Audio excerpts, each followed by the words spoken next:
tentang perkembangan negara Islam yang menerapkan hukum Islam ya.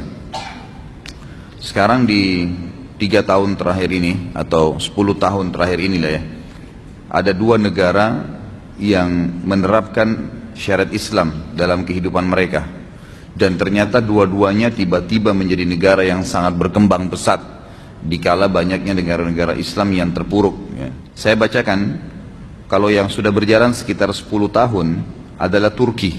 Turki itu teman-teman sekalian, data terakhir adalah dari tadinya negara sekuler setelah dibentuk oleh Mustafa Kemal Atatürk yang memang memiliki ide-ide liberal dan sekuler, mengubah Turki dari khilafah Islamiyah menjadi Turki yang liberal, yang sekuler, menjauhkan antara agama dengan pemerintahan. Bahkan dia sempat mengganti azan dari bahasa Arab ke bahasa Turki, membaca Al-Quran dengan dialek-dialek bahasa suku-suku Turki. Indonesia sudah mulai ikut-ikutan sekarang ya. Yang Turki sudah lakukan dulu beberapa puluh tahun yang lalu gitu kan. Dan itu ternyata membuat mereka terpuruk. Subhanallah, datangnya presiden Turki yang sekarang ini, Erdogan, yang sangat masyhur sekarang, luar biasa orang ini, semoga Allah menjaga ya. Beliau mengubah setelah dalam 10 tahun ini sistem Turki yang sekuler menjadi sistem Islam, menerapkan syariat Islam. Apa yang terjadi teman-teman sekalian? Paling tidak ada 25 poin yang dunia mencatat apa yang terjadi pada Turki setelah mengubah, dunia mencatat ya, setelah mengubah sistem sekuler menjadi sistem Islam. Yang pertama, produk domestik nasional Turki, produk domestiknya, produk dalam negerinya di Turki tahun 2013 mencapai jumlahnya 100 miliar dolar Amerika, menyamai pendapatan gabungan 3 negara sekaligus dengan ekonomi terkuat di Timur Tengah, Arab Saudi, Uni Emirat Arab dan Iran, dan ditambah dengan Yordan, Syria serta ya, Lebanon. Jadi bayangkan, dengan menerapkan hukum Islam yang paling pertama terjadi adalah berhasil ya, menaikkan hasil produksi dalam negerinya 100 miliar dolar yang mengalahkan 3 negara sekaligus, Saudi sendiri, Emirat Arab dan Iran. Yang kedua, Erdogan membawa negerinya melakukan lompatan ekonomi yang besar dari ranking 111 dunia ke peringkat 16 dengan rata-rata 10% per tahun, yang berarti masuknya Turki ke dalam 20 negara terkuat atau G20 di dunia. Yang ketiga, tahun 2023 merupakan tahun pembangunan negeri Turki modern yang sudah dicanangkan oleh Erdogan, yang ditargetkan adalah Turki menjadi kekuatan politik dan ekonomi nomor 1 di dunia yang mengatasnamakan Islam. Yang keempat, airport internasional Turki, dan saya sendiri baru mungkin sekitar 2 bulan yang lalu mampir ke sana waktu mau umroh, adalah bandara terbesar di Eropa sekarang, yang menampung 1.260 pesawat setiap harinya, ditambah bandara Sabiha yang menampung 630 pesawat setiap hari. Yang kelima, Turkish Airlines meraih peringkat maskapai penerbangan terbaik di dunia dalam 3 tahun berturut-turut. Yang keenam, dalam kurun 10 tahun, Turki telah menanam 770 juta pohon hardija dan berbuah, maksudnya buah-buahan ya. Yang ketujuh, untuk pertama kali Turki di masa modern memproduksi sendiri tank, baja, pesawat terbang dan pesawat tempur tanpa awak, serta satelit militer modern pertama yang multifungsi. Sebentar, azannya tunda sebentar dulu.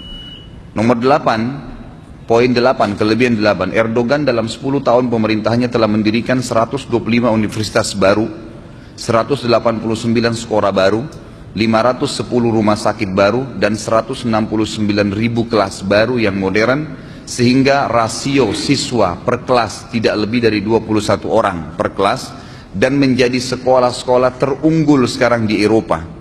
Sekarang orang-orang Eropa yang dulu didatangin sekolah, orang-orang Eropa sekarang yang datang ke Turki belajar. Ini banyak orang tidak tahu nih, padahal sebenarnya perkembangan yang sedang terjadi. Yang kesembilan, ketika krisis ekonomi menimpa Eropa dan Amerika, universitas-universitas Eropa dan Amerika menaikkan uang kuliah, sedangkan Erdogan membebaskan seluruh biaya kuliah dan seluruh sekolah, kuliah dan sekolah bagi rakyatnya, dan menjadi tanggungan negara. Yang ke-10, dalam 10 tahun terakhir, pendapatan per kapita penduduk Turki yang dahulunya hanya 3.500 dolar per tahun meningkat menjadi 11.000 dolar per tahun. lebih tinggi daripada per kapita penduduk Prancis. Jadi kalau teman-teman tahu Prancis itu paling tinggi per kapitanya, artinya pendapatan orang itu tinggi sekali di sana. Tapi Turki dalam 10 tahun terakhir mengalahkan, karena dari 3.500 dolar per tahunnya menjadi 11.000 per orang ya. Dari per kapita, dan Erdogan menaikkan nilai tukar uang Turki menjadi 30 kali lipat. Dulunya rendah, sekarang menjadi naik. Yang ke-11 di Turki, negara sedang mengupayakan dengan sungguh-sungguh membiayai 300.000 ilmuwan melakukan penelitian ilmiah untuk menuju tahun 2023. Jadi dalam slogan yang diangkat sekarang sama Erdogan ini, tahun 2023 atau 2025, Turki sudah harus kembali seperti dulu, menguasai dunia dengan sistem Islam. Yang ke-12, di antara keberhasilan politik terbesar Turki adalah keberhasilan Erdogan mendamaikan dua bagian Siprus yang bertikai. Ia juga melakukan pembahasan damai dengan Partai Buruh Kurdistan untuk menghentikan pertumpahan darah dan meminta maaf kepada Armenia sehingga menyelesaikan permasalahan yang sudah menggantung selama 6 dasawarsa. Yang ke-13 di Turki, gaji dan upah meningkat mencapai 300% dan gaji pegawai baru meningkat dari 340 lira Turki menjadi 957 lira dan jumlah pencari kerja menurun dari 38% menjadi 2%. 14 di Turki, anggaran pendidikan dan kesehatan mengungguli anggaran pertahanan dan gaji guru sebesar gaji dokter. Ke-15 di Turki telah dibangun 35.000 laboratorium IT dan database modern yang melatih pemuda-pemuda Turki. Yang ke-16, Erdogan juga menutupi defisit anggaran yang mencapai 47 miliar dolar.